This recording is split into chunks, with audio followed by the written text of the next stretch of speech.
guy who can make plays, and now you got to find either through team play or individuals raising their level to overcome that loss. I see a lot of growth. I love the spirit. I mean, I watch the bench during these games, and they're alive. I like the young kids a lot. And there's growth possibility between now and the end of the year. I think Brian's going to be a big-time player, maybe not this year, but he's going to be a factor this year. And I just think that kid is going to be a tough out. The way he runs the floor, learning the game, he's like a young guy soaking everything up, soaking everything up, I should say. But, Yogi's Yogi. I just always love the kid's spirit. He's a winner. His attitude is this, he wants to take a tough shot at a tough time. He's a winner, and I think that gravitates to others on this team. And I just got a chance to talk to the kids, and it's funny that I've seen almost everybody, not maybe in person, but there's so many teams that can win this year that even if you struggle and stumble but grow, there's an opportunity. It's just one of those years. There's not a Kentucky of a couple of years ago. There's a valid opportunity, I think, for a team like Indiana, like 5 or 6 teams in the Big Ten, for example. It's an overwhelming conference, as you guys know, covering it every day. The venues are tough. The competition's of a high level. So fighting your way through this makes you pretty good come tournament time.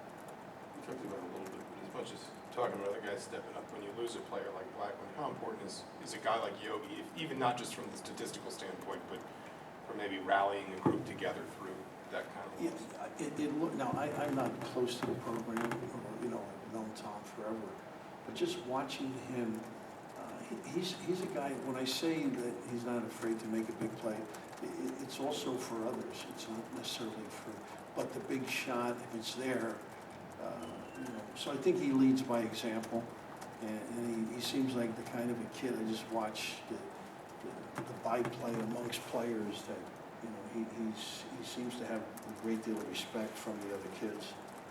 So I think that, getting better in your half-court offense to overcome Blackman. The 2 freshmen, I think, are going to get an opportunity. Okanobi, I've been working on that for a couple of days. And the other kid, Jawan, I think they could get a lot out of these next couple of weeks, that they could be different players in another couple of weeks. What do you make of a guy like Troy Williams? He might be, whenever he steps on the court, he might be the best athlete, but he might be. It's just putting it together at this point. Yeah, and I you're caught between the admiration of trying and knowing when to go and when not to go. But even today, they were just working on cutting and things like that to make his opportunities a little better. But judgment is the thing, too. They play at such a fast pace. There are going to be mistakes. Mm-hmm. So how do you curtail them? And that's an individual thing, too.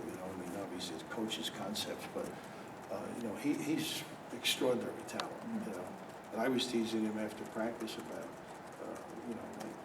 don't turn it over or I'll kick your ass, I told him, And he started laughing. But, that's what it amounts to, keep playing and keep trying and take advantage of your talents, but just be a little concerned of, traffic and making a decision and when you make the pass, who you're passing it to, where they're catching it. I mean, that's all on the fly. Now, if you played a different style, that's entirely easier. Just walking it up and you're, just banging around the perimeter and running your sets. Well, that's not. Kansas doesn't play that way. Carolina doesn't play. Indiana doesn't play that way.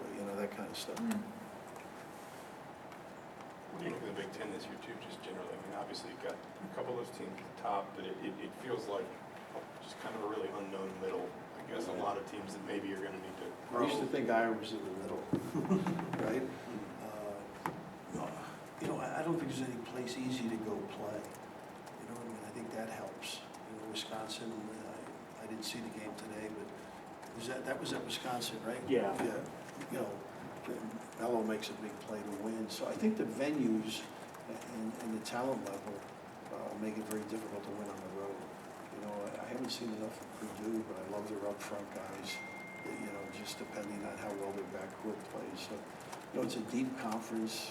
When Denzel gets back with Michigan State, Michigan's tough to play because the way they spread you, you know, just do such a good job getting good open looks. So it's a deep, talented conference. I wouldn't name 6, but there could be 6, maybe 7, who knows, because they can make strides by beating a team ahead of them in the conference with the power rating as the year goes on. You know, you come in and beat Michigan State, for example, that's one of those eye-opener wins. Is there one team that's really stood out for you? Not Nationally? necessarily Big Ten national. I'd say Kansas. You know, we had them against Baylor, which is a terrible example. You know, they beat them pretty easily, but getting ready for it, I like them. For minutes, Carolina, you know, Maryland early in the year, and I haven't seen a whole lot of them lately, not that they've gotten less or not as good. Let's see who else. You know, Villanova's a tough matchup for teams because they have 4 or 5 guys on the perimeter. You know, play small. That's a tough match for teams with 2 or 3 bigger kids. Duke against Indiana, they played well. You know, Ingram is tough. You know, big time freshman. Help me. Am I leaving anybody out? What about Providence? Iowa State at times. You know, that game. That was Iowa State. Iowa was one of the great games. Oklahoma? Yeah, I was gonna say. Oklahoma, I yeah. saw them in Maui. They're very good. You know, their backcourt, you know, Cousins, Heel is, you know, he'll make everybody's All-American team. Spangler's a big, tough kid up front. So I think there's a lot of really good teams, but, you know, the old roulette game of get the wrong team on one Thursday, Friday night in March, and you're going to have your problems. Okay, I need to get him to Mass. Can't be late, so she's waiting out there Oh, with the car. yeah.